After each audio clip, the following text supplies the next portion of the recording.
Well, welcome everyone to our LinkedIn Live. I'm Karen Greer with Secure Content Technologies, and I am really happy to have Mike Jolley from Securely with me today. He is a Senior Vice President with Securely.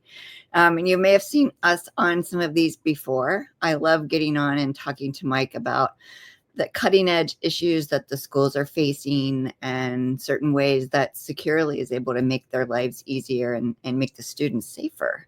So Mike, welcome. Karen, thank you. It's such a pleasure to be able to come here and speak with you again about the different things that Securely is doing and just the trends that we're seeing right now in K-12 across the U.S. Absolutely. Well, I have a few questions that have been kind of rolling around in my head that I'd like to ask you, if that's okay. Absolutely. Okay. So, what's student data privacy is always top of mind with schools. And I'm curious to know what steps Securely is taking with the evolving expectations of student data privacy. How are you approaching that with the schools, and what are your recommendations there? Karen, that is a great question, and just been extremely hot topic lately. We started, I think, I want to say Minnesota was the first state a couple years ago to start changing laws around student data privacy when it comes to what classroom management, content filters, safety monitoring, basically what Securely does, right? Our bread and butter, to make sure that student data is protected at all costs. And we absolutely love it. Like there's zero. We're excited to see laws get more tough. We want to meet those laws head on and meet, overcome any potential challenge, if you will, that they call, because we've always said, trust and security, privacy, that's the most important thing to us. And some people will say, well, how do you say that when you represent a solution that monitors student internet usage, right? And Karen, that's a fair question that they ask us, because we're seeing emails, we're seeing searches and sites and all this stuff. And again, we don't see it because we're nosy. We don't care what the latest trends are when it comes to, music and things that's, what are the kids up to these days? We do it because we know that there are signs within those emails, within those searches, within those chats. There are signs of potential grief, self-harm. Students are getting bullied. There's just different things that are there. And so that is why we look at those. And those are the things we look for, right? We look at bullying, at self-harm, at violence, because we want to make school districts aware of who those students are, so those kids can get help. We've never wanted to get a student in trouble. That's never our goal, right? Our goal is to say, this student has some concerning data. Someone should check in, show this kid some care, some attention. And as a counselor, you may have 400 or 500 kids on your caseload. How do you know which ones? And so that's what solutions like that, like us, do. However, there's new laws. Ohio passed one last year that are just making sure companies like us are doing everything we can. So now to answer your question of what are we doing? So Securely has released something we call enhanced privacy mode, because while we are looking at things, we do want to make sure that we are protecting it. So when we look at our content filtering, Aware, which is our safety monitoring, the activity feed of which these students are doing, right? The sites, the searches, all the stuff, that activity, it is hidden, right? When it is there, and it's hidden, meaning it's logged, but it only comes to light when necessary. And what I mean by when necessary is when there is an alert, when something has said, okay, ding, ding, ding, there is something worth happening. And what that does is it prevents, the nefarious intent, if you will, of someone who may have access to this data, in a school district or school that can, go in and maybe look, or the fear, right? Not saying there's someone nefarious, but the fear that parents may have or students may have of somebody's targeting me, somebody's going, has it in for me, and they're looking at this data. So, and I think that is the intent behind the laws that Minnesota passed, that Ohio passed, and other states are potentially looking at doing. So that enhanced privacy mode allows us to keep that data hidden, if you will, until there's a reason for it to surface. And, Karen, there are reasons. We see kids searching, why am I sad? Why don't I have friends? Can I kill myself without pain? It's a more extreme example, but things we see. So that is how we are concerned. We have SOC 2, we have I Keep Safe certifications. We do lots of things to make sure that we are signaling outwardly that we have the most stringent, we're adhering to the strict policies, but we also want to make sure as states are passing new laws that are increasing data privacy, that we are, staying at the forefront in our industry of keeping that data safe and secure.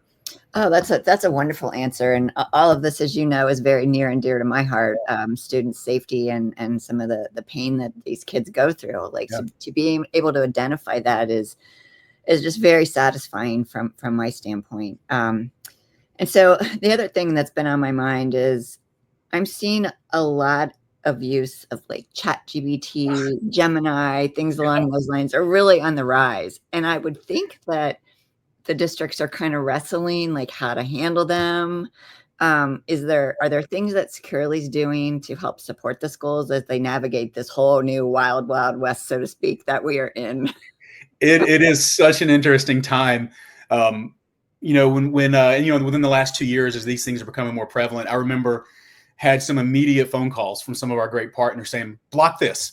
Can you just block? We've got teachers saying yes or saying no. Students say they want it. Parents are mixed. Our board doesn't know what to do with it. Can you just block it at Securely?" Right? And our answer is no. Like we're not. We don't make those decisions. Outside of like pornography and those SEPA compliant categories. But we realize there's a challenge, and we serve from a content filter 1 in 5 students in the US. So we have a very significant chunk of that market share, and therefore we have a lot of data. And we looked and we saw over 90% of school districts last year were blocking it.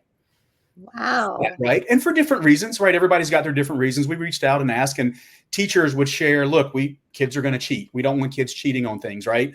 There was the concern of what's the data they're going to get back from this. We don't know if they ask it something, is it going to give them something back? There's the fear it may be inappropriate, and I don't mean inappropriate, but maybe age inappropriate, right? It may give a 16-year-old some very adult, content back. So there's just those concerns there. What are the privacy guardrails? Are they training on this data, right? Using it there. So there were a lot of good questions that came along with it, but it's also a really incredible tool. I don't know about you. I use it all the time now. It's amazing when you look at the LLMs and generative AI and what it can do. We're actually incorporating it into how we're categorizing with our web filter. We're putting it into how we can assess student data to be more proactive with students who are showing earlier signs of struggling. So there's a lot of neat things. But when it comes to purely what we have when it comes to that, so Securely has, we sent out a press release a couple weeks ago that we're pretty excited about.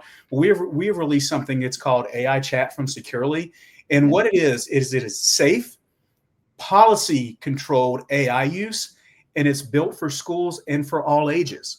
Right, so under a certain age, you can't access ChatGPT or other sources that are similar, but because of the protections and guardrails that Securely puts on, it is age appropriate, and it does allow all ages to go in and look at it. And so what this is, Karen, is essentially Securely AI Chat is the same thing as ChatGPT, because we give you the option to use ChatGPT 4.0 or Gemini. So it is the same LLM, if you will. But what we're doing is it's got a Securely interface, but more importantly, it is built into guardrails from our content filter. So that's what allows younger students to use it. That's what allows districts to go in and say, okay, now we get all the power, all of the good, but it's filtered. It's monitored, it's logged, right? So if there's ever a question about what students were asking and what responses they got, it's all there. So it is a really neat piece. So essentially, how we're meeting this challenge is our AI Chat allows student users to be monitored, and it allows teachers and school staff to really maintain academic integrity. It allows them to guide students in ethical, responsible use of AI, gives teachers more comfort when it comes to AI technology, and really teach students digital citizenship and ensure that data privacy is maintained. Right to our first conversation, the first question you asked about student data privacy and all those things, this also has some built-in things around that. And again, at the end of the day, we give you policy control. So schools can really create detail, just like in your content filter, the policies actually match. So those schools that are used to using Securely's content filter and allowing and blocking and doing things by different age level, grade level, now you can do that for AI Chat using your choice of Gemini or ChatGPT 4.0 on the back end. That is super exciting. I'm so glad you shared that with us. The other thing that has been in the news and on my mind is some of the states that are actually banning cell phones in Yeah, schools.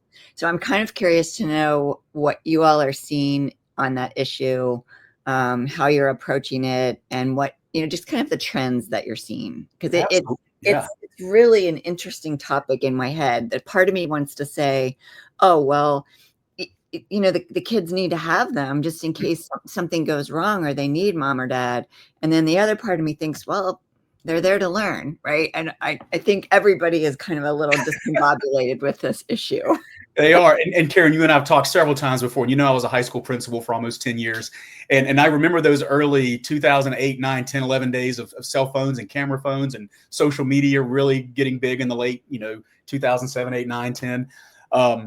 So anybody in my position who's ever been cussed out by a parent over teacher confiscating a cell phone because of a you can't have it on you can't be visible policy, I'm really torn. Also, I'm a father. I've got a 14-year-old and a 12-year-old, and for me, knowing that there is that piece, just as you mentioned, there's a safety net. I want them to have the phone. They need to communicate. They're staying after school for activities. It's dark out afterward, right? All the reasons. So there's the good, there's the bad, the ugly. We've talked about the bullying, other things that that goes on, just overusage. So it's all over the place. And we have seen over the last year or two, some of the largest districts actually in the United States have passed policies or piloted policies, right, within specific schools of saying no cell phones, out of sight. You can have it, but it can never be seen. You can't have it out, can't use it. And those are the kind of concessions they're making for parents to say, look, my kid needs it. Great. They can have it. It's just got to stay out of sight. It's got to be off during the school day.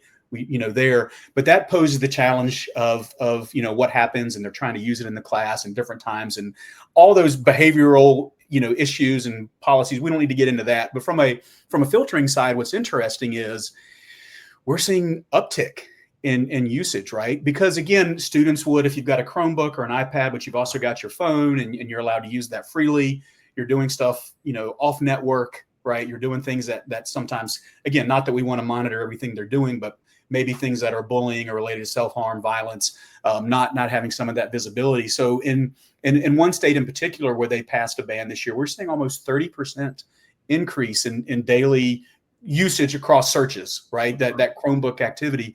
So we know that that is going up, which again, the good in that and seeing more information is building more data around understanding when students may be struggling. And again, we're not here to get students in trouble. We're here to get students help. Allow those counselors, social workers, people that are trying to deal with hundreds of kids to know, oh, here's a actual search generated by this student and several other things that indicate they need help, and they can now identify them. So it is neat to see. I don't want to be in those principal shoes when they're trying to enforce these rules. But we do know that when that's happening, when the devices aren't there, school device usage is going up, allowing more data points, if you will, and really helping us get, I would say, a better picture of students who are potentially in need of help or intervention. That's actually really exciting and pretty enlightening to me. I don't know that I would have equated that. So that's very cool. Thank you for your time today. I love chatting with you, and to our audience, keep tuned in. We will be doing these periodically, and if you have topics you'd like us to cover, anything along those lines, shoot them my way. I absolutely am very passionate about student safety, as Mike is, and we appreciate you viewing our session today.